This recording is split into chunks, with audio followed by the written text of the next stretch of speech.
Isipin ang isang malaking lungsod tulad ng Maynila, puno ng buhay, puno ng liwanag, puno ng mga pangarap. Isang napakagandang tulay na sa loob ng ilang dekada ay naging ugat ng transportasyon sa Luzon, ang totoo'y nakatayo sa ibabaw ng pinakamadilim na lihim sa kasaysayan ng ating bansa.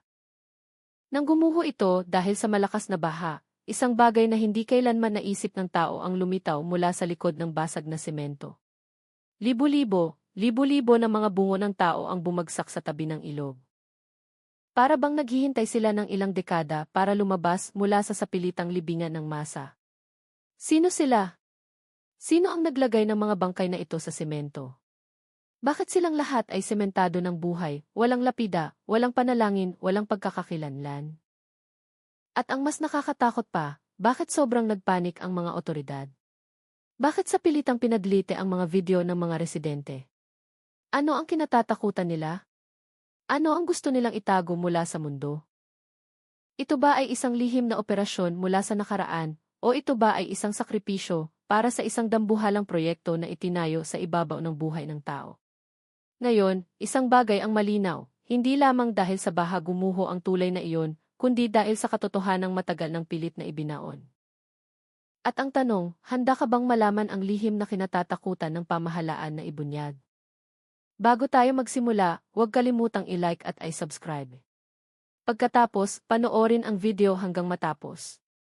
Dahil sa bawat segundo ng palabas na ito ay maraming mahahalagang aral at kapaki-pakinabang na kaalaman na maaari nating matutunan ng sama-sama. Huwag ding mag-atubiling magsulat ng mga panalangin sa comment section. Umuulan sa Luzon ng 3 araw ng walang tigil. Ang langit ay tila nagluluksa. Isang bagay na hindi kailanman nabanggit ng tao.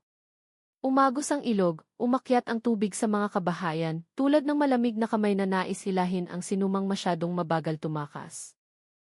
Nagpanik ang mga residente, tumakbo, sumigaw, sinusubukang iligtas ang kaunting ari-arian bago tangayin ng agos ang lahat. Ngunit sa gitna ng kaguluhan, isang tunog ang umalingaw-ngao ng mas malakas kaysa sa iba. Isang mahaba at malalim na tunog ng pagkabitak, para bang may pinipili ang lupa. Biglang nanginginig ang malaking tulay na konkreto sa ibabaw ng ilog. Huminto sandali ang mga tao, nakatingin sa napakagandang istruktura na matagal nang ipinagmamalaki ng baryo. Isang malaking bitak ang bumiyak sa mga suporta, tumutunog na parang nabaling buto ng higante. At sa loob ng ilang segundo, gumuho ang tulay, bumagsak sa umaapaw na ilog. Umagos ang tubig na parang umuungal na dragon. Hinila ng baha ang mga labi, mahabang bakal, basag na semento, at isang bagay na nagpahinto sa oras. Mula sa basag na bahagi ng tulay na nakasabit sa pagitan ng mga semento, isang bagay na puti ang lumutang sa mapusyaw na tubig. Sa simula, inakala ng mga residente na ito ay bato o basura, ngunit nang ilapit ng alon ang bagay na iyon sa ibabaw ng lupa, may isang sumigaw ng histerikal, ito ay bungo. Bungo ng tao. At hindi lang isa. Marami, 12, daan-daang mga bungo ang kumawala mula sa katawan ng tulay, lumabas mula sa tiyan ng semento, tulad ng isang malaking lihim na sa pilitang inilabas ng kalikasan. Ilang residente ang sumigaw. May mga naupo, may mga nagbigkis ng kamay at bumasa ng mga panalangin. Bumubuhos pa rin ang malakas na ulan, ngunit hindi nito kayang takpan ang takot na mabilis na kumala. Ang unang tanong ay nakasabit sa hangin, sinisira ang kapayapaan na matagal nang itinuturing na normal. Paano nagkaroon ng mga bungo ng tao sa loob ng tulay na konkreto? Ito ba ay aksidente sa trabaho? Ito ba ay isang sementadong libingan ng masa? Sino ang kayang maglagay ng mga bangkay sa loob ng tulay? Walang sinumang residente ang naglakas loob na lumapit. Ang mga bungo ay nakatingin sa langit, para bang nais nilang maghatid ng isang bagay na hindi nila nasabi noong nabubuhay pa sila. Hindi lang gumuho ang tulay dahil sa baha, gumuho rin ang madilim na tabing na itinago sa loob ng maraming taon. Habang mas matagal nakatingin ang mga residente, mas maraming tanong ang lumabas. Kung ngayon lang nakita ang mga bungo na ito, gaano karami talaga ang nakatanim sa loob ng semento? Isa ba, 2, o 12? O libo-libo? Sinubukan ng isang lalaki na buhatin ang isang maliit na basag na semento. Ngunit nang hilahin niya ito, 3 bungo ang bumagsak ng sabay-sabay. Sinundan ng maliliit na piraso ng buto. May buto ng kamay, buto ng tadyang, maging mga sirang damit na pinagsama na sa semento. Ang mga residente na nakakita nito ay umatras ng nanginginig. Hindi ito. Hindi ito nagkataon, hindi ito isang bangkay, hindi ito dalawa. Ito ay isang istruktura ng tulay na lumabas na itinayo sa ibabaw ng kamatayan. Ang baha noong araw na iyon ay hindi lamang nagdulot ng natural na sakuna, nagdulot ito ng sakuna sa kasaysayan. Binuksan nito ang lumang sugat na matagal nang tinakpan ng semento, tubig at takot. Ang pinakamalaking tanong ay lumitaw. Sino ang nagsemento ng mga taong buhay para itayo ang tulay na ito? Walang naglakas loob na sumagot. Walang kayang hulaan. Ito ba ay isang krimen mula sa nakaraan? Ito ba ay isang ritual? Ito ba ay isang lihim na operasyon na kinasasangkutan ng malalaking kapangyarihan? Isang bagay ang malinaw, hindi pa kailanman naiyanig ang Luzon ng ganito kalaking misteryo. At ang gabing iyon ay simula pa lamang. Kinabukasan matapos bumaba ang baha, bumalik ang mga residente sa lugar ng pagguho upang tiyakin ang kalagayan ng tulay. Ngunit sa pagkakataong ito, ang pagtataka ay nahaluan ng takot. Hindi lang nila gustong malaman kung ano ang nasira. Gusto nilang malaman kung ano pa ang lalabas mula sa tiyan ng semento. At ang kanilang takot ay napatunayan sa maulap na sikat ng araw. Nang huminahon ang tubig, mas maraming buto ang lumitaw. Hindi lang bungo kundi buong balangkas. Mayroon pang nakatali na parang nakatali ang kamay at paa. Mayroon namang bahagyang nasira. Mayroon namang nakahanay ng maayos, nagpapakita na hindi sila basta-basta itinapon. Ang tulay ay lumabas na isang dambuhalang libingan. Umiiyak ang isang matandang residente habang mahinang nagsasalita. Hindi ito tulay. Ito ang kanilang huling bilangguan. Ngunit sino sila? Nagsimulang maghukay ang mga residente ng paunti-unti at ang sagot ay lalong naging nakakatakot. Ang mga buto ay hindi lamang nasa isang lugar. Nakakalat sila sa lahat ng haligi ng tulay sa isang napakalinaw na pattern. Patong-patong na mga bungo na sinimento kasama ang balangkas ng tulay. Para bang may nagdisenyo ng istruktura na gumamit ng katawan ng tao bilang pundasyon. Bakit mayroong gayong sistematikong pagtatangka upang itago ang pagpatay ng masa na ito? Lumabas ang mga tanong ng walang tigil. Ano ang layunin ng paglalagay ng mga bangkay sa semento? Bakit walang ulat ng malaking bilang ng nawawala? Nalaman ba ng publiko kung sino ang makikinabang mula sa pagpapatahimik sa lahat ng mga biktimang ito? Isang mapait na sagot ang nagsimulang marinig mula sa bulong-bulong ng mga mas matatandang residente. Dati, maraming tao ang nawawala, hindi kailanman natagpuan, hindi kailanman hinanap. Walang naglakas loob na magtanong kung itinayo ang tulay na ito sa panahon ng labanan sa Luzon. Ito ba ang labi ng isang operasyon militar noong panahon ng martial law, o ang mga bangkay na ito ay biktima ng digmaan na hindi kailanman naitala sa kasaysayan? Ilang tao ang nagkatinginan ng takot. Walang naglakas loob na banggitin ng malakas ang pangalan, ngunit ang bulong ay kumalat na. Ang mga butong iyon ay nagsasalita ng mas malakas kaysa sa kasaysayan na isinulat. Habang mas maraming residente ang naghukay, mas maraming sagot ang nawawala. Hindi dahil hindi natagpuan, kundi dahil sa bawat pagtuklas ay nagdaragdag ng bagong misteryo. Isang kabataang lalaki ang nakakita ng isang bagay na nagpalaki ng mga mata ng mga residente. Ang mga damit na tila mula sa siyam na puti ay nakakapit pa rin sa labi ng mga katawan. Ang bahagi ng pantalon ay sira, ngunit ang kulay at disenyo nito ay tumutugma sa isang partikular na uniforme sa larangan. Ang mga biktimang ito ba ay mga mandirigma o mga sibilyan na ginawang sakripisyo o pinagsama ang dalawa? Walang nakakaalam, walang naglakas loob na kumpirmahin. Ngunit isang bagay ang sigurado, ang kanilang bilang ay hindi 12-12, hindi daan-daan, kundi libo-libo. At sa sandaling iyon, ang takot ng komunidad ay naging panginginig. Kung ang libo-libong bangkay na ito ay biktima ng karahasan, sino ang may gawa? Kung ito ay sakripisyo, sino ang naligaw upang mangailangan ng ganito karaming biktima? Kung ito ay pagtatakip sa kasaysayan, sino ang nagnanais na ang katotohanan ay manatiling nakabaon magpakailanman? At ang pinaka-nakakatakot na tanong ay lumitaw mula sa isang lalaki na nanginginig ang boses kung ang tulay na ito ay gumuho dahil sa baha. Ano ang ibig sabihin ng libu-libong kaluluwang ito na matagal nang nakulong doon? At ano ang mangyayari kung sila ay tuluyang makalaya? Ang tanong na iyon ay nagpatayo ng balahibo. Dahil ang misteryo ng tulay na ito ay hindi lamang tungkol sa nakaraan, kundi tungkol sa isang bagay na maaaring buhay pa rin sa anyo ng isang lihim na hindi pa nabubunyag. Nang magtanghali at humupa ang baha, muling dinumog ng mga residente ng Luzon ang lugar ng pagguho ng tulay. Ngunit ang nakita nila noong araw na iyon ay mas nakakatakot pa kaysa sa nakita nila noong isang araw.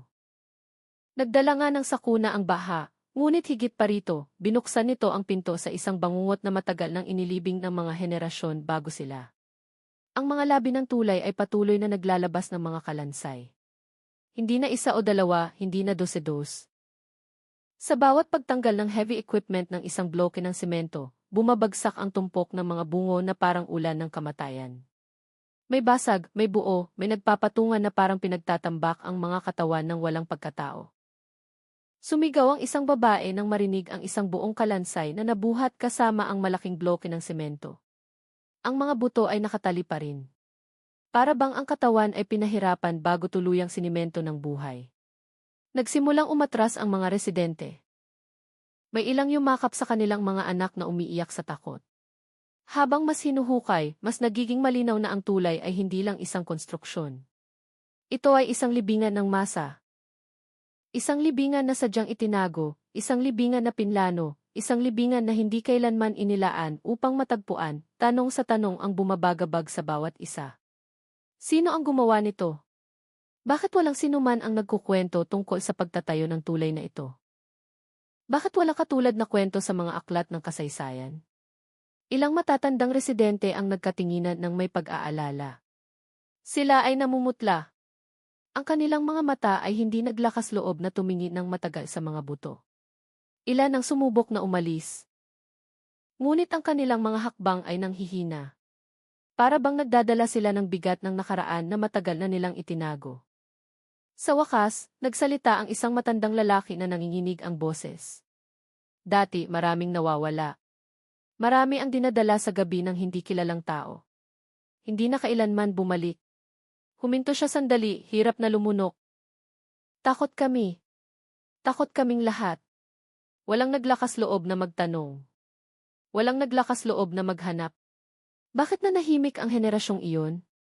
Sa pilitan ba silang pinatahimik o may isang bagay na mas malaki ang nagbabanta sa kanilang buhay? Ang paglitaw ng libu-libong bungo ay parang nagbuhay muli ng madilim na nakaraan na matagal na nilang inilibing sa takot. At ngayon, ang takot na iyon ay muling lumabas ng mas malaki kaysa dati. Sinubukan ng ilang voluntaryo na alisin ang putik sa ilalim ng basag na istruktura ng tulay. Ngunit sa bawat paglilinis nila ng putik, iisa lang ang lumitaw. Mas maraming buto.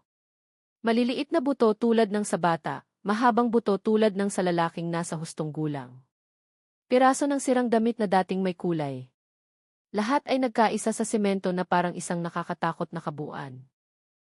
Habang mas maraming natagpuan, mas nagiging malinaw na ang bilang ay hindi daan-daan, kundi libo-libo. Isang bilang na imposibleng maitago kung ito ay aksidente. Isang bilang na imposibleng hindi maitala kung ito ay sakuna. Isang bilang na masyadong malaki upang baliwalain kung ito ay krimen. Ngunit kung ito ay krimen, sino ang gumawa nito? At paano naglaho ang ganito kalaking krimen ng walang kwento? Nakakita ang isang kabataang lalaki ng isang bagay na nagpatumba sa ilang residente. Isang maliit na kwintas na nakasabit sa balangkas ng tadyang. Ang kwintas ay may tiyak na simbolo. Isang simbolo na napakakilala sa mga residente ng Luzon, isang simbolo na dating ginagamit ng mga lumalaban. Nagsimulang marinig ang mga bulong, nagbago ang mga mukha, tensyonado. Ang hangin ay naging mas mabigat kaysa dati. Ang mga bungo na ito ba ay pagmamay-ari ng mga nawalang kasapi ng New People's Army, D, sa panahon ng labanan? Patay ba sila ng tahimik at pagkatapos ay sinmento? Kung totoo iyon, gaano karaming tao ang nakakaalam ng lihim na ito? At ang mas nakakatakot na tanong ay lumitaw, kung ito ay mga bangkay ng labanan sa nakaraan, bakit itinago sila sa isang pampublikong tulay? Bakit doon? Bakit sa ganoong kalupit na paraan? Walang may sagot, tanging takot.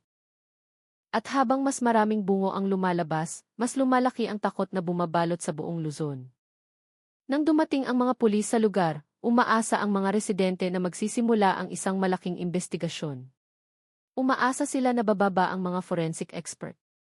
Babakuran ng pulisya ang crime scene at i-anunsyo ang opisyal na ulat. Ngunit ang nangyari ay kabaligtaran. Naglagay ng dilaw na tape ang pulisya, ngunit ang kanilang kilos ay nagpakita ng isang bagay na hindi normal. Mabilis silang kumilos, balisa, at tila may pinipigilan. Hindi sila nagtipo ng ebidensya tulad ng karaniwan. Walang forensic photography, walang pagtanggal ng buto sa opisyal na pamamaraan. Iisa lang ang mayroon, pagbabawal. Bawal lumapit ang mga residente, bawal magtanong ang mga residente, bawal kumuha ng video o litrato ang mga residente.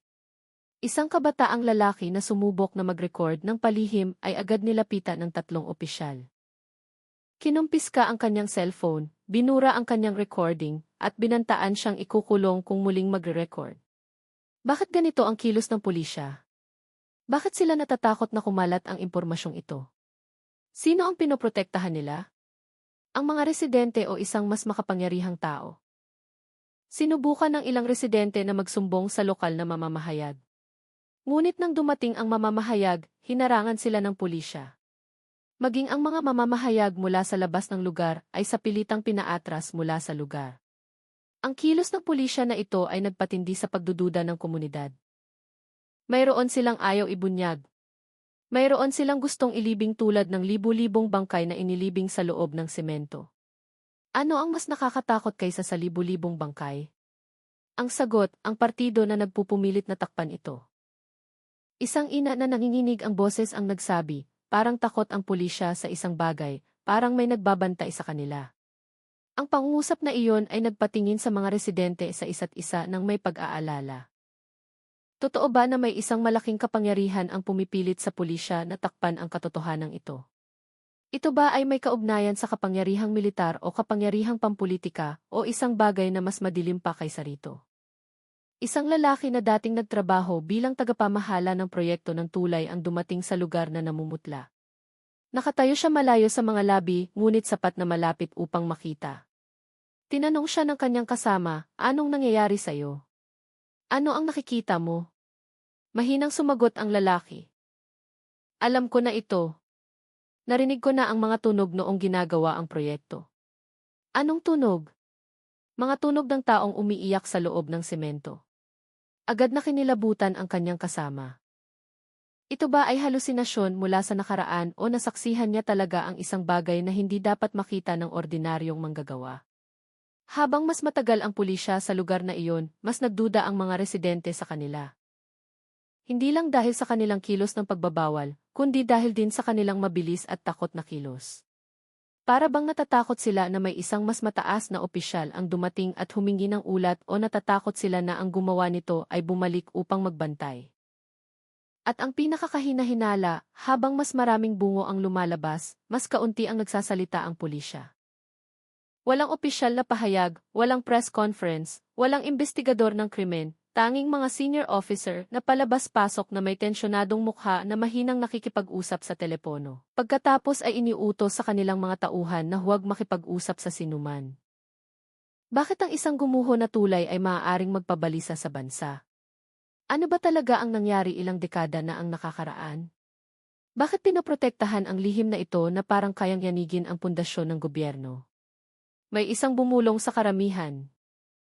Hindi lang ito kwento ng kamatayan, ito ay kwento ng pagpatay ng masa. Ngunit bago siya magpatuloy, dumating ang isang opisyal at pinagtabuyan ang mga residente, inutusan ang lahat na umuwi. Ngunit alam ng mga residente ang isang bagay, kung mukhang takot ang pulisya, kung gayon, ang natagpuan sa ilalim ng tulay ay mas malaki kaysa sa kanilang naisip. At ang misteryong ito ay nagsisimula pa lamang. Mula nang lumabas ang libu-libong bungo mula sa tiyan ng tulay, ang kapaligiran sa Luzon ay nagbago na parang nabalutan ng takot. Nagtitipon pa rin ang mga residente sa tabi ng mga labi. Ngunit ngayon wala nang ingay. Walang naglakas loob na magsalita ng malakas. Lahat ng boses ay nagbago na naging mga bulong na nagdadala ng mga lumang kwento.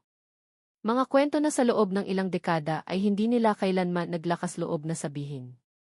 Isang matandang lola ang nakaupo sa isang malaking bato sa tabi ng ilog.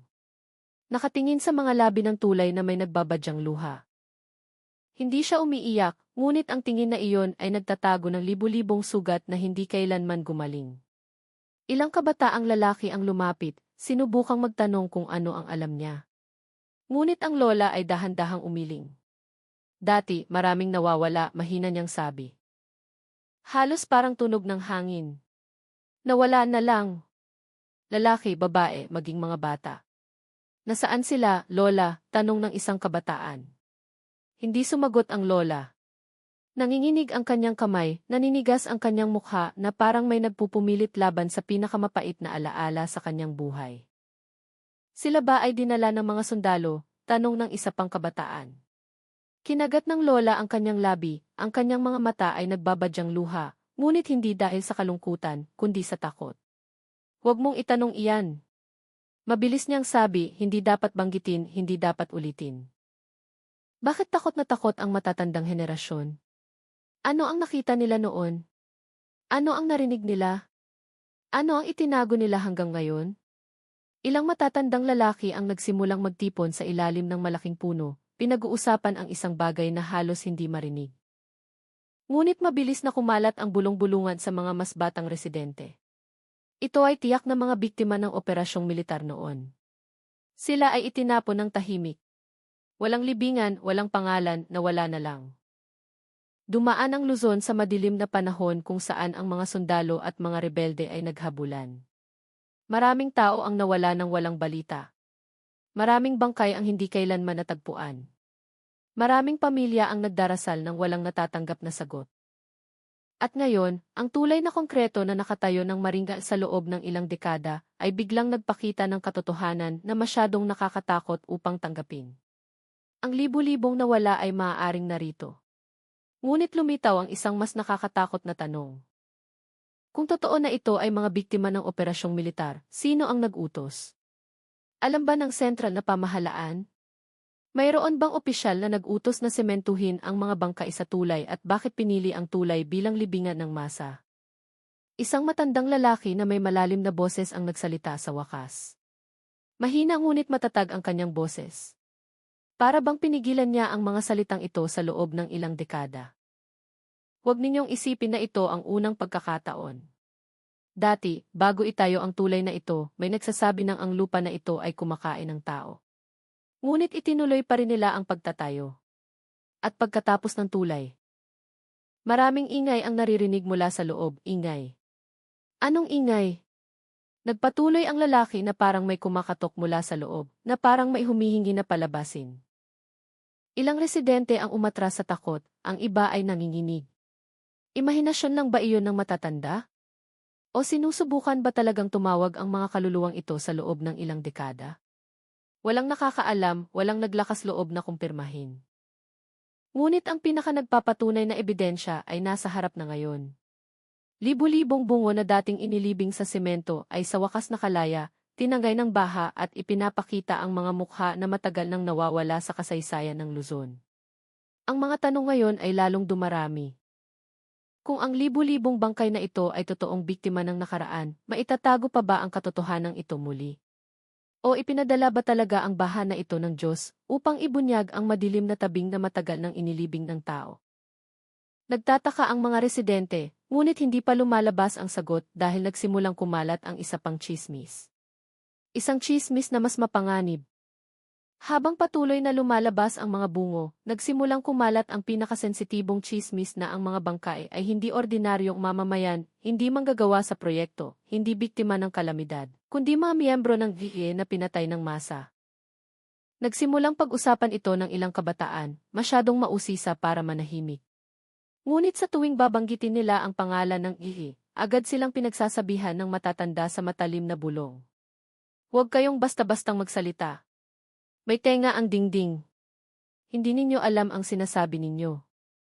Bakit napakatakot ng pangalang iyon kahit matapos ang ilang dekada? Mayroon pa bang malaking puwersa na nagbabantay? Sino ang gustong takpan ang kasaysayan ng Luzon sa ganoong paraan? Isang lalaking nasa katamtamang edad ang nakatayo malapit sa tabi ng ilog, nakatingin sa mga bungo na nakasabit sa mga ugat ng puno. Mukha siyang malalim na nag-iisip bago sa wakas ay nagsabi sa ilang residente na lumapit sa kanya, nakita ko na ang ganyang uniforme dati. Mahina niyang sabi habang itinuturo ang mga labi ng tela na nakakabit sa isang partikular na balangkas.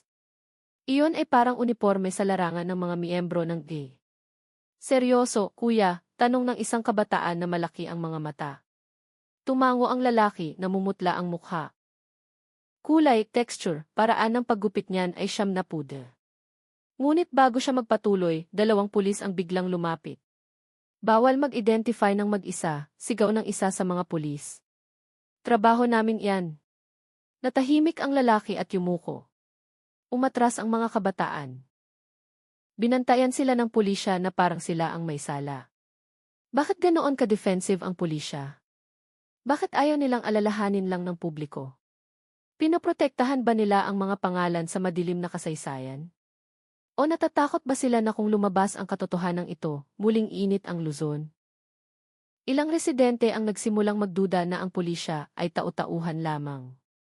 Hindi sila kumikilos dahil sa formal na alituntunin, kundi dahil sa utos mula sa isang bagay na mas makapangyarihan. Pagkatapos, lumitaw ang isa pang tsismis, mas madilim, mas nakakatakot.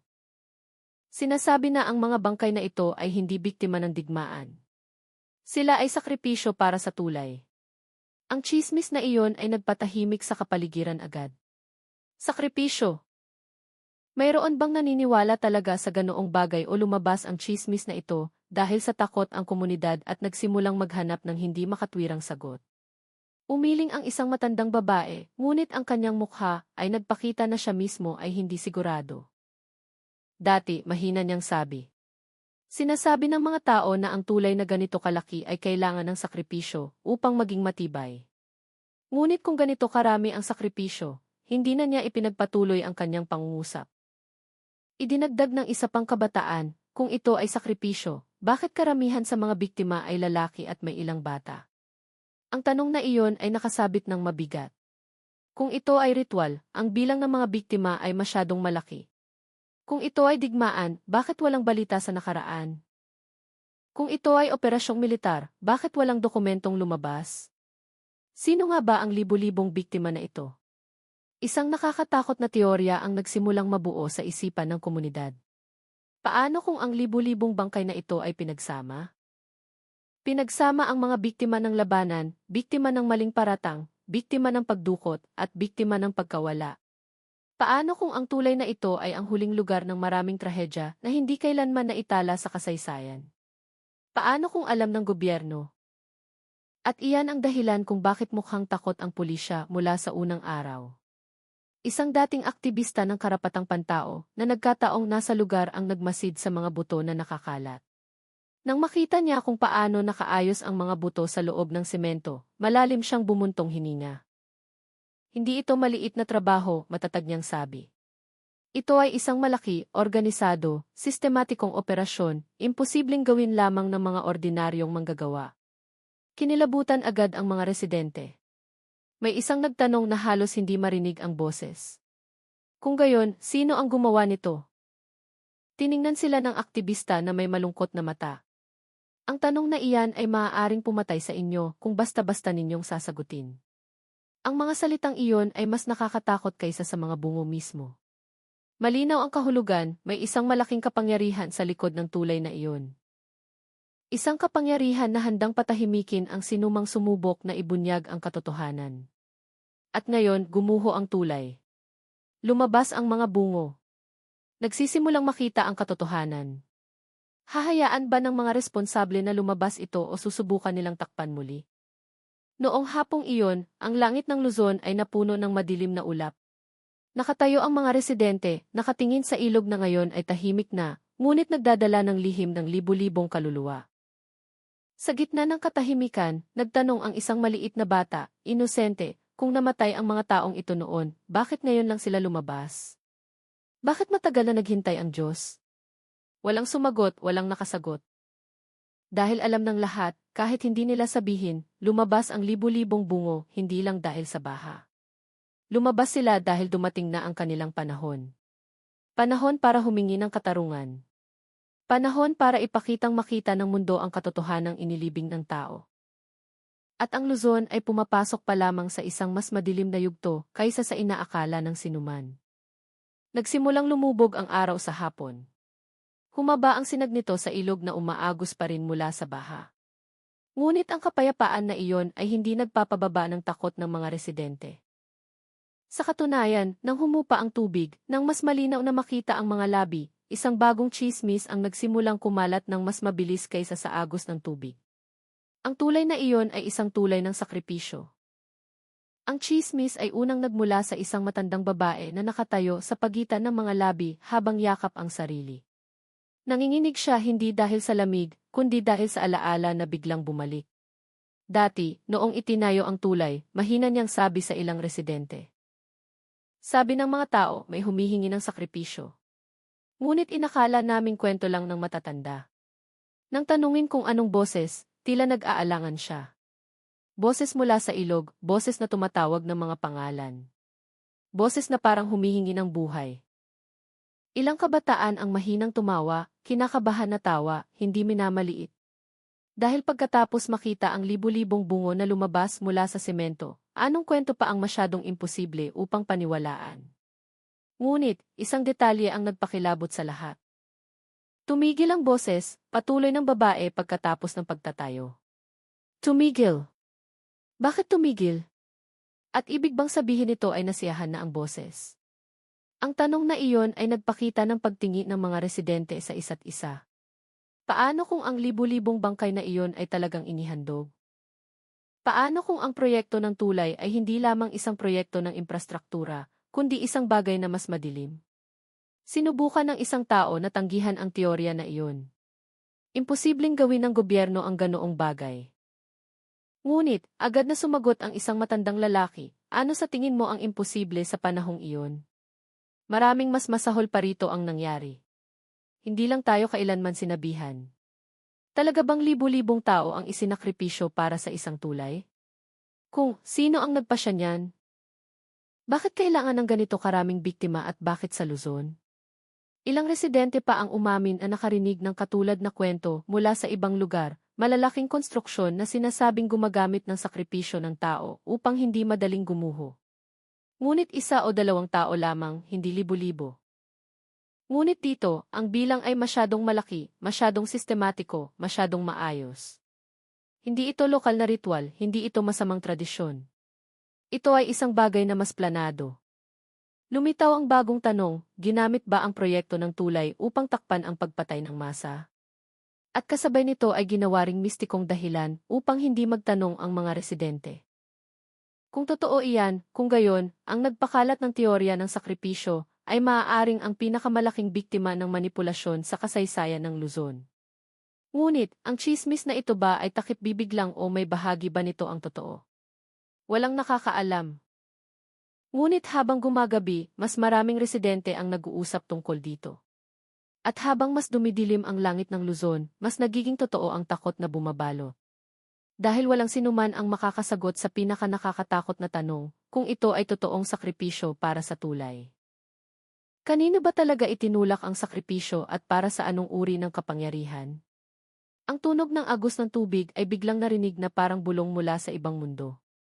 Habang umiinit ang usap-usapan tungkol sa sakripisyo, lalong naging tensyonado ang kapaligiran sa paligid ng mga labi ng tulay. Hindi lang dahil sa patuloy na paglabas ng mga bungo, kundi dahil sa biglang pagiging mas agresibo ng mga pulis. Kumilos sila hindi bilang investigador, kundi bilang mga tagapagbantay na natatakot na mayroong lumabas sa publiko. Sinubukan ng isang teenager na nagngangalang Farhan na mag-record mula sa malayo gamit ang isang maliit na kamera. Nag-zoom siya patungo sa mga labi, nais niyang idokumento ang mga buto na malinaw na nakikita sa ibabaw. Ngunit bago pa niya mapindot ang record button, isang magaspang na kamay ang humila sa kanyang kwelyo. Bawal mag-record, sigaw ng isang pulis na may nagbabantang tono. Kinumpiska ang kamera ni Farhan at agad na binura ang mga file nito. Napatulala lamang siya, nanginginig sa takot. Bakit napakasensitibo ng video ng mga buto na ito? Bakit mahigpit na ipinagbabawal ang dokumentasyon? Kung ito ay simpleng natural na sakuna na nagbukas ng isang lumang libingan, bakit kumilos ang pulisya na parang nagbabantay ng lihim ng estado? Pinalibutan ng ibang pulis ang lugar, ipinagbawal ang sinuman na magdala ng cellphone. Maging ang mga lokal na mamamahayag ay pinalayas ng walang malinaw na dahilan. May isang nagtanong sa pulis, ano ba talaga ang problema dito? Bakit tinatago? Maikli ang sagot ng pulis, ito ay lihim ng estado. Ang pangungusap na iyon ay parang bomba na sumabog sa karamihan. Lihim ng estado. Libu-libong bangkay sa loob ng tulay. Ano ba talaga ang nangyari noong panahong iyon at kinailangan itong protektahan ng estado? Maging matapos ang ilang dekada. Umiyak ang isang batang ina nang makita ang pulis na kinukuha ang cellphone ng isang lalaking sumusubok na kumuha ng litrato. Ano ang kinatatakutan ninyo? Sigaw niya. Kung ito ay sakuna, hayaan ninyong idokumento namin. Kung ito ay kasaysayan, hayaan ninyong malaman namin. Ngunit hindi sumagot ang pulis. Tinitigan lang nila ito ng malamig, puno ng presyon. Para bang sila mismo ay takot sa isang bagay na mas mataas. Sa sulok ng mga labi, isang itim na kotse na walang plaka ang huminto. Bumaba ang tatlong lalaking nakasuit. Hindi sila pulis. Wala silang uniforme. Mahina silang nakipag-usap sa lokal na hepe ng pulisya bago lumakad sa tabi ng ilog at pinagmasdan ang mga bungo na nakasabit. Nagbulungan ang mga residente. Sino sila? Mula ba sa Maynila, Intel, o ang mga taong gumawa nito noon? Walang sagot. Ngunit ang kanilang presensya ay nagpabago sa kapaligiran mula sa tensyonado tungo sa halos walang hininga. Isang residente na naglakas loob na pakinggan ang usapan ay halos mahimatay. Bago sumapit ang gabi ay evacuate lahat. Huwag magtira ng ebidensya. Evacuate? Anong ebidensya? Itatago ba nila muli ang mga buto na ito? Lalong naging malupit ang kilos ng pulisya. Sa pilitang pinaatras ang mga residente. Pinalawak pa ang dilaw na tape, naghihiwalay sa komunidad mula sa mga labi. Ilang residente ang naniniwala na ang mga buto ay ilalabas ng tahimik. Marahil ay susunugin o ililibing muli sa hindi alam na lugar. Kung mangyayari iyon, kung gayon, ang katotohanan na matagal nang nakabaon ay muling ililibing. Bago pinalawak ang pulisya, nakakuha ang isang kabataang lalaki na nagngangalang Yuda ng isang litrato mula sa malayo. Ang litrato ay nagpakita ng mga patong-patong na bungo sa loob ng semento. Ebidensya na hindi ito aksidente sa konstruksyon, kundi isang malaking pagpatay. Ngunit bago niya matulungan ang ibang residente na makita ang kanyang litrato, biglang hinila ng isang pulis ang kanyang cellphone at pinilit siyang buksan ang gallery. Sinubukan ni Yuda na lumaban, ngunit isang malakas na suntok ang tumama sa kanyang likod. Ito ay utos, malamig na sabi ng pulis. Bakit kumikilos ang pulisya na parang nagbabantay ng lihim ng militar? Bakit walang opisyal ng lokal na pamahalaan ang naglakas loob na magbigay ng pahayag? Bakit hindi nagpadala ng opisyal na pangkat ng investigasyon ang sentral na pamahalaan? Takot ba sila na malaman ng mundo kung ano ang nangyari? O takot sila na maalala ng mga residente ng Luzon ang isang bagay na dapat nang kalimutan? Ang mas kahina-hinala, ang ilang saksi na nakipag-usap sa mga residente ay nawala kinabukasan. May hindi umuwi, may hindi natagpuan, may kahapon na nakatayo sa tabi ng ilog at ngayon ay walang tao sa kanyang bahay.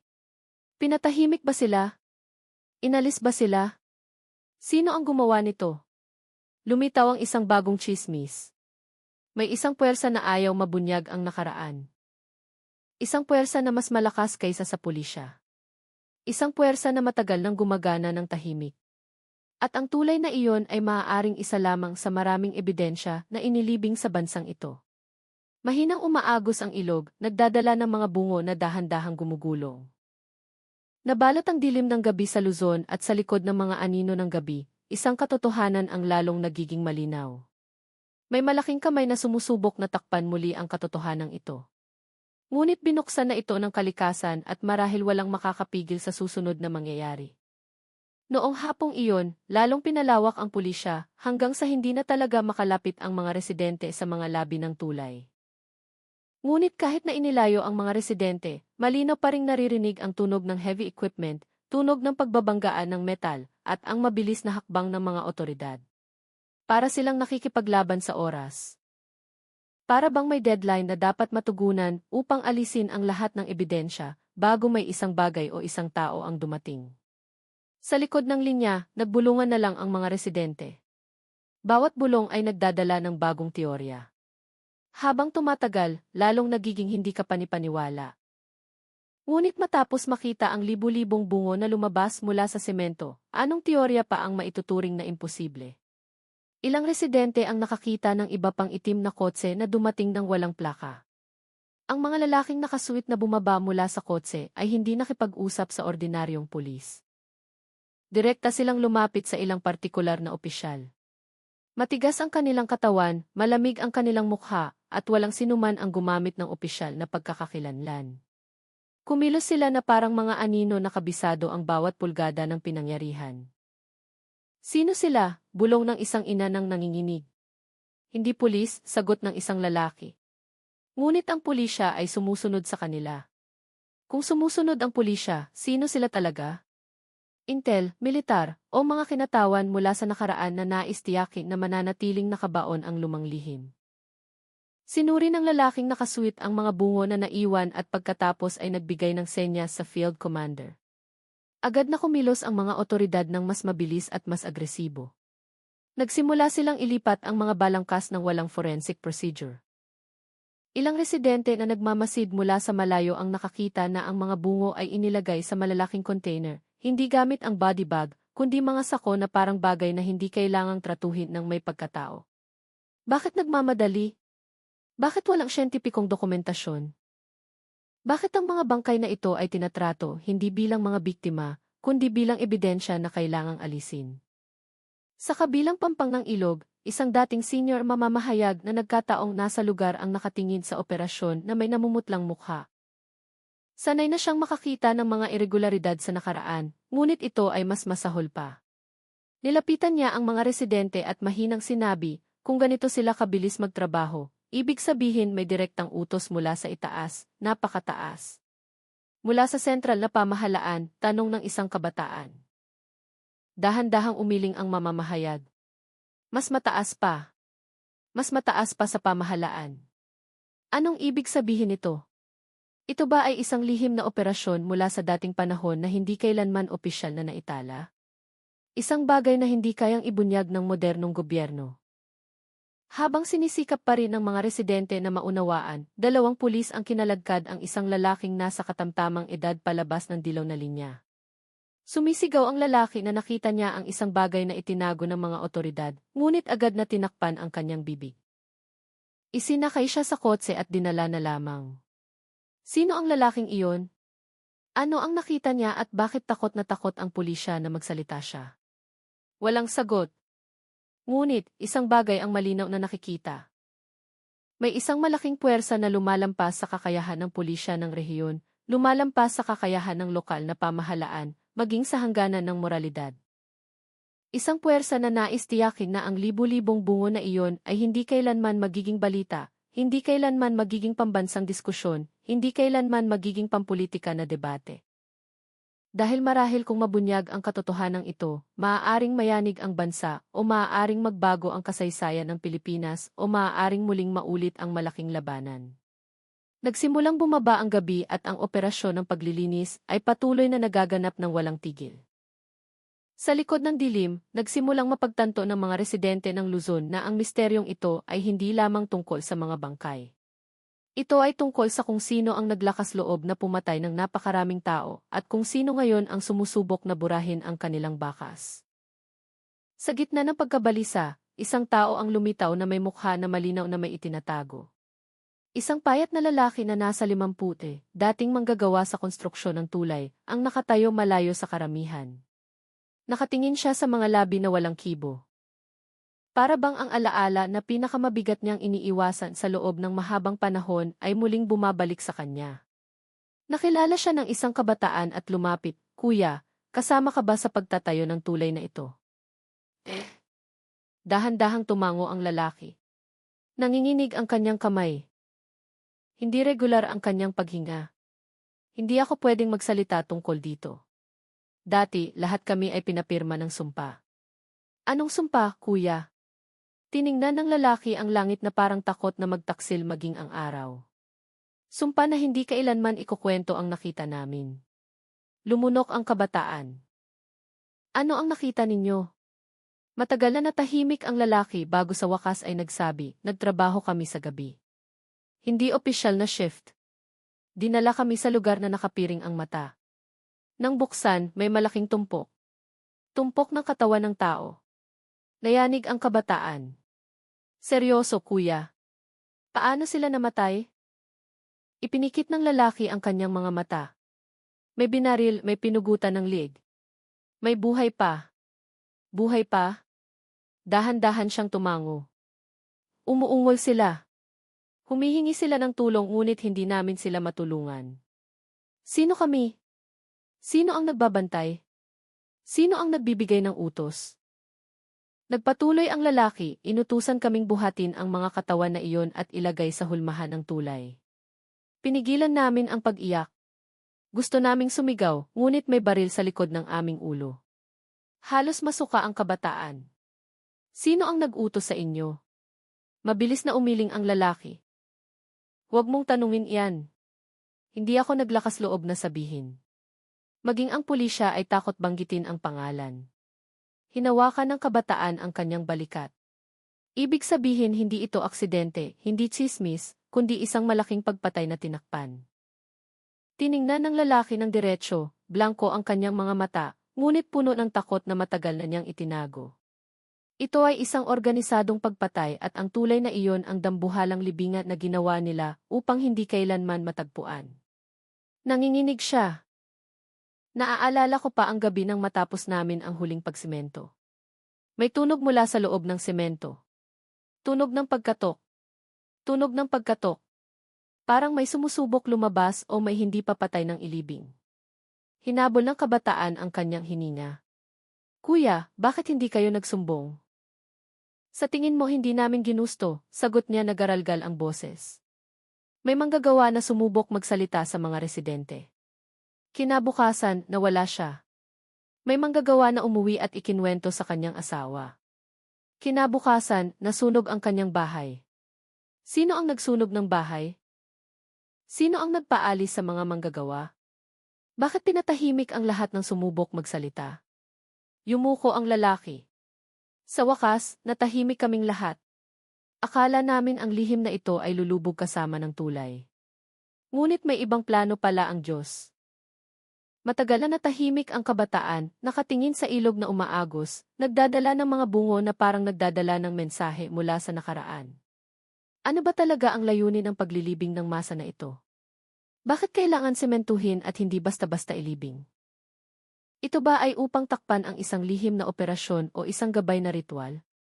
Alam ba ng gobyerno noon o ito ba ay isang grupo ng mga tao na kumikilos ng wala sa kontrol ng Estado?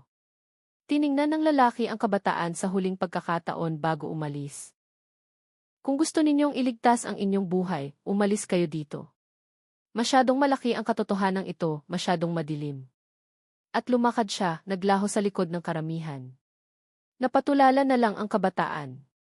Nanginginig ang kanyang katawan. Isang bagay ang sigurado niya. Ang natagpuan ngayong araw ay hindi lamang labi ng nakaraan. Ito ang simula ng isang digmaan para sa katotohanan na sumusubok bumangon mula sa libingan. Habang gumagabi, ang kapaligiran sa Luzon ay nagbago at naging isang bagay na mahirap ipaliwanag. Hindi lang takot, hindi lang pagtataka, kundi pakiramdam din na may isang malaki, isang madilim na bagay ang kumikilos ng hindi nakikita. Ang libu-libong bungo na ngayon ay nakakalat sa tabi ng ilog ay hindi na lamang buto. Naging tahimik silang saksi ng kasaysayan na itinago ng napakalalim. Hanggang sa hindi na alam ng bagong henerasyon kung ano talaga ang nangyari. Ngunit ngayon, lumitaw ang lahat sa ibabaw. Ang mga residente na nagtitipon mula pa umaga ay sumusubok na bilangin ang bilang ng mga bungo, ngunit ang bilang ay hindi kailanman tumigil sa pagdami. Sa bawat paghupa ng tubig, isa pang buto ang nakikita sa ilalim. May nakahiga ng maayos, may nakasabit sa putik, may nakakatakot, maliit na bungo ng mga bata. Bakit may mga bata? Bulong ng isang ina na halos putol ang boses. Walang sumagot at marahil walang naglakas loob na sumagot. Isang guro ng paaralan na personal na nakakita ay nawalan ng malay nang makita ang balangkas na hindi hihigit sa 1 metro ang taas. Umiyak siya ng magising. Nagmamakaawa na ang mga buto ay ilibing ng maayos. Ngunit paano ililibing ang libu-libong biktima na walang pagkakakilanlan? Paano hahanapin ang kanilang mga pamilya? Paano ipapaliwanag sa mundo na ang isang tulay ay itinayo sa ganoong kalupit na paraan at ang mas mahalaga, sino ang responsable? Ang mga tanong na iyon ay nagpakabalisa sa mga residente, ngunit lalo ring nagpagalit sa mga otoridad. Ngayon, hindi lang nila binabantayan ang lugar, inihihiwalay pa nila ang lugar. Maging ang mga ilaw na spotlight ay inilagay upang ilawan ang buong lugar sa buong gabi.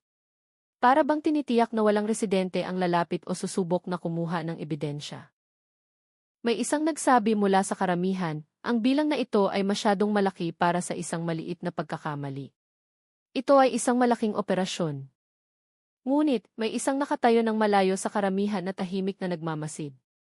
Isang matangkad na lalaki na nakasuot ng madilim na jacket. Hindi malinaw ang kanyang mukha dahil natatakpan ng anino ng gabi. Mukha siyang nagmamasid sa bawat bungo na binubuhat, bawat kilos ng mga otoridad, bawat reaksyon ng mga residente. Sino ang lalaking iyon? Bakit hindi siya nagsasalita tulad ng ibang residente? Bakit mukha siyang may binibilang? Ilang tao ang nagsimulang mapansin ang kanyang presensya, ngunit nang subukan nilang lumapit, biglang naglaho ang lalaki na parang nilamon ng dilim. Siya ba ay bahagi ng lumang operasyon? Siya ba ay isang ahente ng intel na nagbabantay sa sitwasyon? O siya ba ay isang tao na dating kasama at ngayon ay bumalik upang tiyakin na hindi lalabas ang lihim na ito? Habang tumatagal, lalong lumamig ang kapaligiran.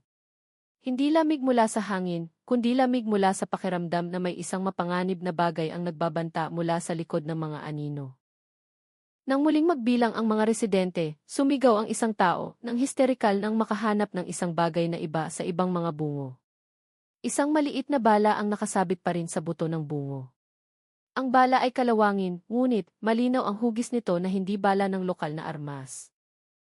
Bala ba ito ng dayuhan? Tanong ng isang tao na nanginginig ang boses. Kung totoo, may kinalaman ba sa operasyong ito ang mga dayuhan? Mayroon bang internasyonal na puwersa sa likod ng trahedyang ito? O ito ba ay isang armas militar mula sa dating panahon na sadyang hindi inilabas? Walang sagot. Tanging mga bungo na nakatingin sa langit na parang humihingi ng katotohanan na hindi pa dumarating. Kinabukasan, kumalat ang bagong tsismis na parang ligaw na hangin. Ilang aktivista ng karapatang pantao mula sa Mindanao ang dumating sa lugar matapos marinig ang balita mula sa media ng ibang bansa na kahit paano ay nakakuha ng impormasyon. Ang kanilang presensya ay lalong nagpakabalisa sa mga opisyal. Isa sa mga aktivista, isang lalaking matigas ang mukha ngunit puno ng empatya, ang sumubok na lumapit sa lugar ng mga labi. Ngunit hinarangan siya ng pulisya. Gayunpaman, nakita niya ang isang bagay na nagpatahimik sa kanya. Isang maliit na simbolo na malabong nakaimprenta sa sako kung saan inilipat ang mga buto. Ang simbolo ay nagmula sa isang espesyal na unit noong panahon ng martial law. Isang unit na sikat sa paggawa ng mga tahimik na operasyon upang patatagin ang rehiyon. Hindi ito ordinaryong operasyon, mahina niyang sabi sa kanyang kasama. Ito ay isang mataas na antas ng operasyong militar. Anong operasyon? Tanong ng kanyang kasama. Operasyon na hindi kailanman naitala sa pambansang archive. Kung totoo iyan, kung gayon, ang libu-libong bangkay ay hindi lamang biktima ng labanan sa Luzon, kundi biktima ng patakaran na sadyang ginawa. Patakaran na maaaring inutusan ng mga kamay na ayaw maalala ng kasaysayan. Habang sinusubukan ng mga aktivista na ibunyag, pinahigpitan ng pulisya ang seguridad. Nagsimula silang gumamit ng maskara, hindi dahil sa amoy ng mga bungo, kundi dahil hindi dapat makita ang kanilang pagkakakilanlan habang nagtatrabaho malapit sa lihim ng estado. Isang batang pulis ang nanginginig nang hilahin niya ang dilaw na tape. Blanko ang kanyang tingin. Para bang ayaw niyang naroon. Nang tanungin ng isang residente kung bakit takot na takot ang pulisya, bumulong ang batang pulis, hindi kami pinapayagang malaman ang anumang bagay. Maging ang aming commander ay hindi alam kung ano talaga ang nangyari noon. Ngunit ang nagbibigay ng utos sa amin ay hindi mula sa regional police. Kung gayon, saan? Tanong ng residente. Lumunok ang pulis. Mula sa Maynila. Ang pangungusap na iyon ay nagpakita ng pagkagulat sa mga residente. Kasama ba ang sentral na pamahalaan? Ito ba ang lihim ng estado na matagal nang itinago sa loob ng ilang dekada? Sadyang inalis ba ang libu-libong biktima na ito upang mapanatili ang katatagan ng politika sa nakaraan? At kung totoo iyan, bakit ngayon ay takot na takot ang gobyerno? Takot ba sila na malaman ng mundo? O takot sila na muling magulo ang Luzon? Nang simula ng pulisya na kolektahin ang mga bungo sa malalaking container.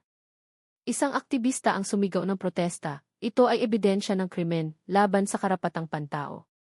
Hindi ninyo pwedeng alisin ang ebidensya. Ngunit, isang senior officer ang lumitaw at nagsabi sa matatag na boses, kami ay sumusunod lamang sa utos. Wala kayong alam sa nangyayari sa bansang ito. Utos mula kanino? Ano ba talaga ang itinago? Bakit napakapanganib ng mga buto na ito sa gobyerno? Kinagabihan, ilang residente ang nag-ulat na may naririnig silang tunog ng pagkatok mula sa ilalim ng mga labi ng tulay.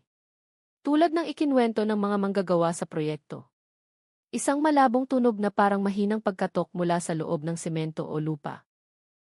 Imahinasyon lamang ba iyon ng mga residente na takot o totoo? Mayroon bang kaluluwa o enerhiya na hindi pa nakahahanap ng kapayapaan?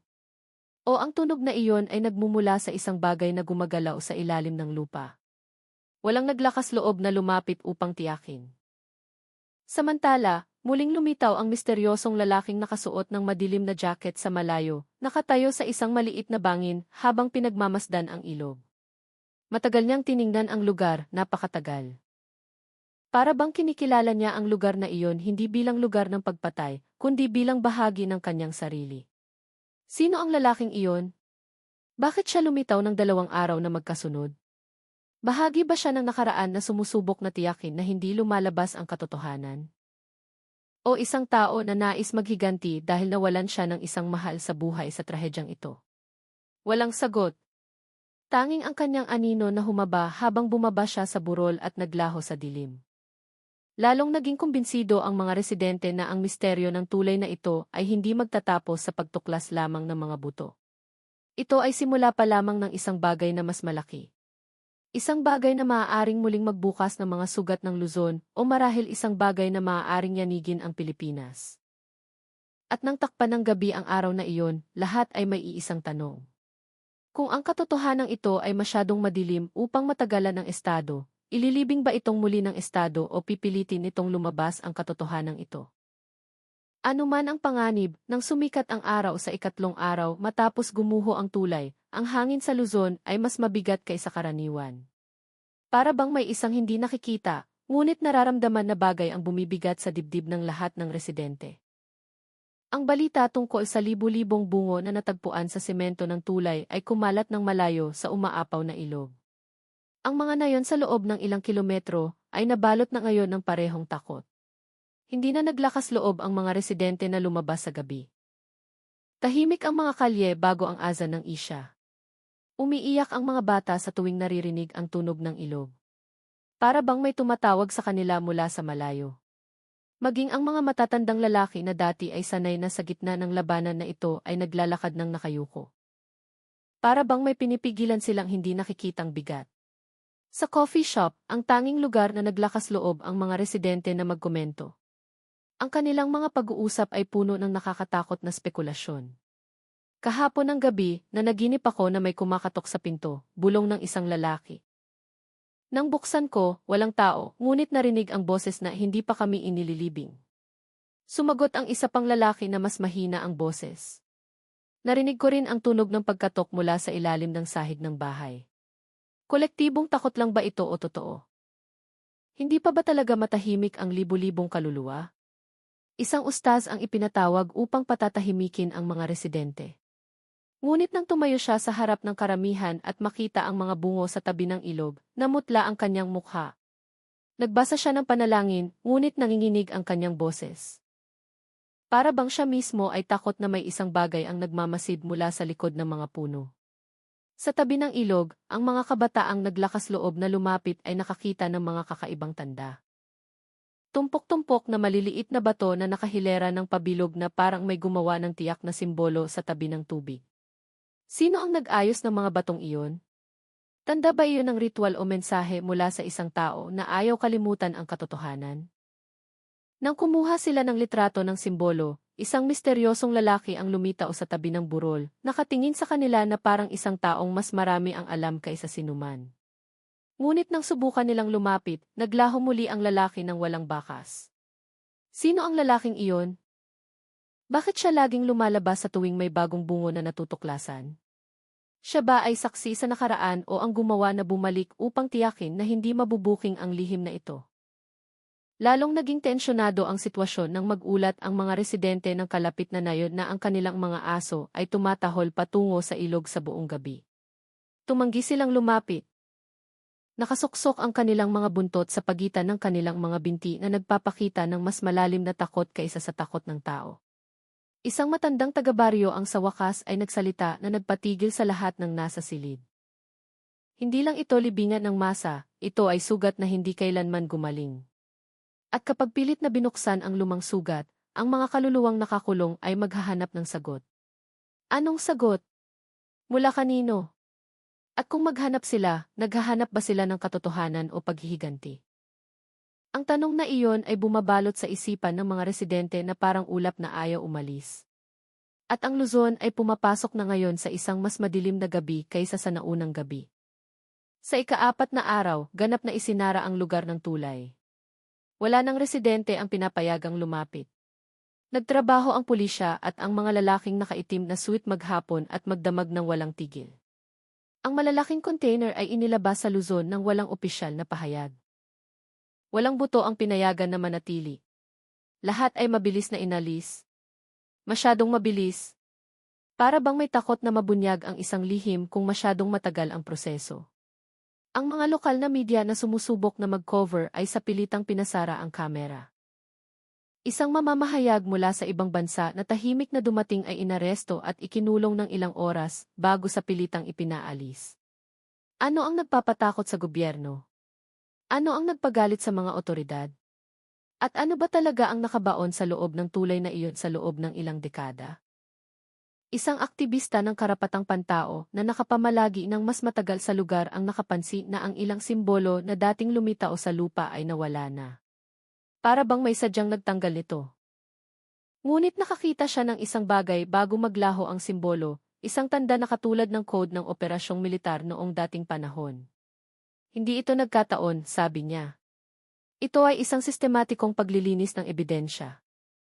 Ngunit bago siya magpatuloy, dalawang lalaking nakaitim na suit ang lumapit at pinakiusapan siyang umalis. Hindi pakiusap kundi banta. Wala kang pahintulot na manatili dito, sabi nila. O sa madaling salita, wala kang karapatang tumingin ng masyadong malalim. Nang gabing iyon, nagsimulang mapagtanto ng mga residente na ang misteryong ito ay hindi kailanman mabibigyan ng opisyal na sagot. Masyadong nagmamadali ang gobyerno na linisin ang ebidensya. Masyadong maraming bagay ang itinago. Masyadong maraming partido ang nagpipilit. Masyadong maraming lihim ang gustong manatiling nakabaon.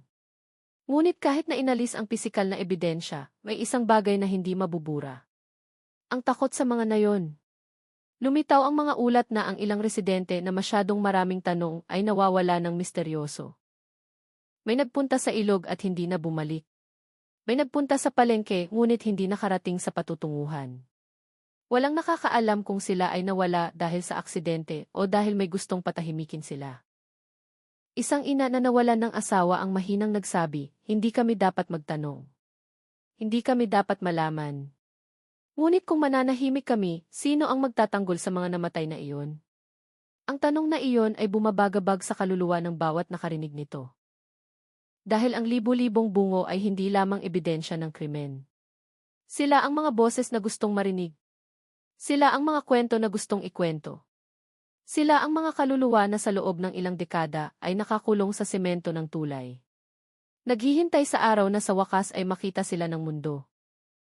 Ngunit sa araw na iyon nang isara ang opisyal na investigasyon, nang maglaho ang huling container, nang baklasin ng mga otoridad ang mga tolda at umalis, isang konklusyon ang bumabalot sa Luzon. Ang lihim na ito ay muling ililibing. Ang katotohanan ito ay muling tatakpan. Ang kasaysayan na ito ay muling papatahimikin. Ngunit may naiiba sa pagkakataong ito. Nakita na ng mga residente, naramdaman na ng mundo, at ang gumuho na tulay ay naglabas ng isang bagay na hindi kayang patahimikin magpakailanman. dahil may mga tanong na walang sagot. At dahil doon, lalo itong nakakatakot. Kung ang libu-libong bungo na iyon ay itinago ng ganoon, gaano karami pa ang lihim na nakabaon sa bansang ito? At ang pangalawang tanong na mas nakakatakot, kung ang lihim na ito ay gustong ilibing muli, hahayaan ba ng mga namatay o babalik sila upang maningil? Noong gabing iyon, mahinang umagos ang ilog ng Luzon. Ngunit kung susuriin ng mabuti, ang mahinang tunog ng pagkatok ay naririnig pa rin mula sa ilalim ng tubig. Sa lupa ng Luzon na laging naging saksi sa mahabang kasaysayan ng bansa, ang gabing iyon ay bumaba sa isang hindi karaniwang paraan. Madilim ang langit, ngunit hindi ordinaryong dilim. Dilim na parang may naglalaman ng isang bagay na nais magsalita. Para bang ang hangin ay tumatanggiring humihip dahil takot na magdala ng masamang balita na hindi kayang tanggapin ng tao. Sa tabi ng gumuho na tulay, libu-libong bungo na sa loob ng ilang dekada ay nakabaon sa semento ay nakakalat na ngayon na tahimik na saksi sa madilim na lihim na nais walisin ng panahon. Ngunit muling lumabas na parang alaala na tumatangging kalimutan. Sa pagtingin sa mga buto na iyon, hindi lang nakikita ng isang tao ang mga labi ng katawan ng tao. Nakikita niya ang kawalang katarungan. Nakikita niya ang kasalanan ng nakaraan na nais takpan, ngunit hindi kailanman talaga mailibing. Ang mga buto na iyon ay parang sumisigaw kahit walang boses, nanginginig sa puso ng sinumang tumitingin dito. Nabuhay kami, huminga kami, nagkaroon kami ng mga pangarap na sa pilitang inagaw. At doon nagsimulang gumapang ang pinakamalaking aral na walang pinakamaliit na krimen ang maaaring mawala na lang. Maaaring ilibing, maaaring takpan ng mahigpit ng kapangyarihan, maaaring ikandado sa mga huwad na ulat at binurang archive. Ngunit sa huli, lalabas ito. Maging sa anyo ng bungo, maging sa anyo ng boses sa panaginip ng isang tao, maging sa anyo ng takot na bumabagabag sa sumunod na henerasyon. Sa totoong buhay, ganoon din bawat pagkakamali na ginagawa natin sa ibang tao, bawat malupit na gawain, bawat kasinungalingan na hinahayaan nating lumaki at maging halimaw ay hindi nawawala kapag tumalikod tayo. Naghihintay ito at kapag nakahanap ng puwang ang oras, muling lilitaw ang katotohanan. Madalas sa mas nakakatakot na paraan kaysa sa unang itinago.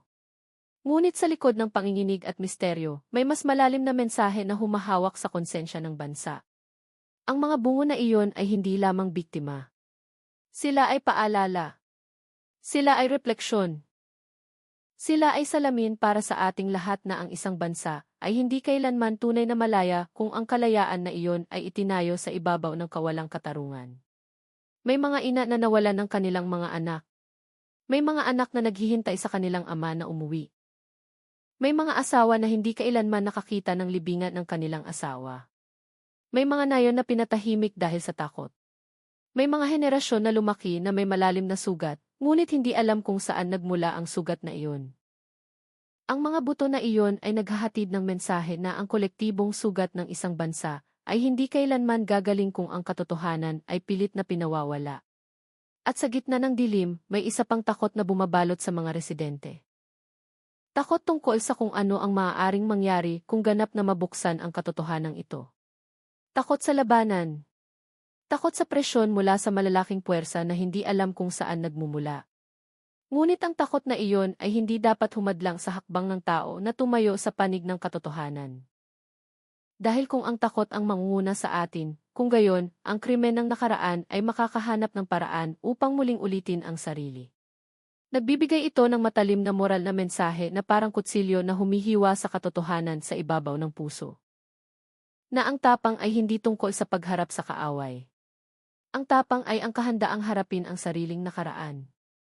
Marami ang pumili na manahimik. Marami ang pumili na huwag magtanong. Marami ang pumili na maniwala na magiging maayos ang lahat hanggat hindi natin binabanggit ang mga bagay na itinuturing na bawal. Ngunit ang pananahimik ay hindi neutral.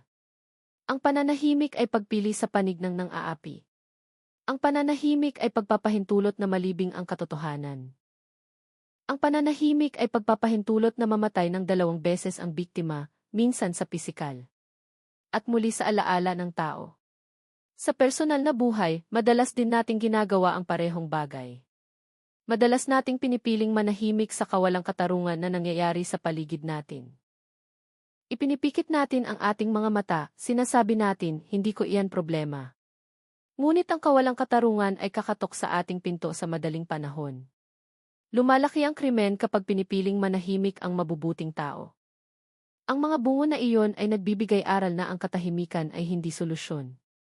Na ang tamang boses ay dapat labanan ng may tapang. Na ang anumang laki ng bansa ay guguho kung hahayaan nitong mabulok ang krimen ng nakaraan ng walang paliwanag. Ngunit, isa pang nakakatakot na aral ang nakaukit din sa trahedyang iyon. Ang mabahong amoy, ang mahinang tunog ng pagkatok mula sa ilalim ng lupa, ang mga kakaibang simbolo na lumalabas sa tabi ng ilog, lahat ay nagtuturo ng isang bagay. Kapag nagkasala ang tao, itinago rin ng kalikasan ang alaala nito. Ang kalikasan ang pinakatapat na saksi. Hindi kayang dayain ang kalikasan. Hindi kayang bilhin ang kalikasan. Hindi kayang lobby ang kalikasan ng anumang institusyon. Maaalala nito ang lahat. At sa Luzon, ang lupa ay parang ibinabalik ang alaala na pinilit na mawala. Winasak ng baha ang tulay at binuksan ang libingan ng masa na sa loob ng ilang dekada ay sinasabing wala. Ang baha na tinatawag na natural na kalamidad ay naging tagapamagitan para sa katotohanan na matagal nang nakakulong. Para bang sinabi ng kalikasan, maaaring mapatahimik ng tao ang isa't isa, ngunit hindi nila ako kayang patahimikin. Gaano nakakatakot kung ang kalikasan mismo ang naghahangad ng katotohanan. Dahil kapag kumilos ang kalikasan, hindi ito nakikipagkompromiso. Hindi nito alam ang hangganan ng kapangyarihan. Hindi nito alam ang istruktura ng gobyerno. Iisa lang ang alam nito, balanse. At kapag sinira ang balanse na iyon ng kamay ng tao, ibabalik ito ng kalikasan ng mayroon o walang pahintulot natin. Dito lalong lumalakas ang aral na ang tao ay dapat maging responsable, hindi lamang sa ibang tao, kundi pati na rin sa kalikasan na sumusuporta sa kanya. Ang lupang tinatapakan ay naaalala, ang tubig na iniinom ay naaalala, ang batong inukit ay naaalala, at ang tulay na itinayo sa buto ng tao ay sa wakas ay nagpapakita ng kanyang alaala. Kahit sa nakakatakot na paraan, sa parehong oras, ang trahedyang ito ay nagtuturo na walang kapangyarihan na tunay na walang hanggan, walang institusyon na tunay na hindi masisira, walang lihim na tunay na ligtas. Ang mga dati na may kakayahang ilibing ang libu-libong katawan sa isang istruktura ng semento, ay hindi na makaiwas kapag gumuho ang istruktura na iyon. Ang nakaraan na inakala nilang nawala ay natulog lang pala. Naghihintay sa panahon na bumangon. At para sa mga nabubuhay pa, ang trahedyang ito ay nagdadala ng masakit na moral na mensahe na ang kawalang katarungan ay hindi lamang nagpapahirap sa mga biktima, kundi pati na rin sa kanilang mga susunod na henerasyon.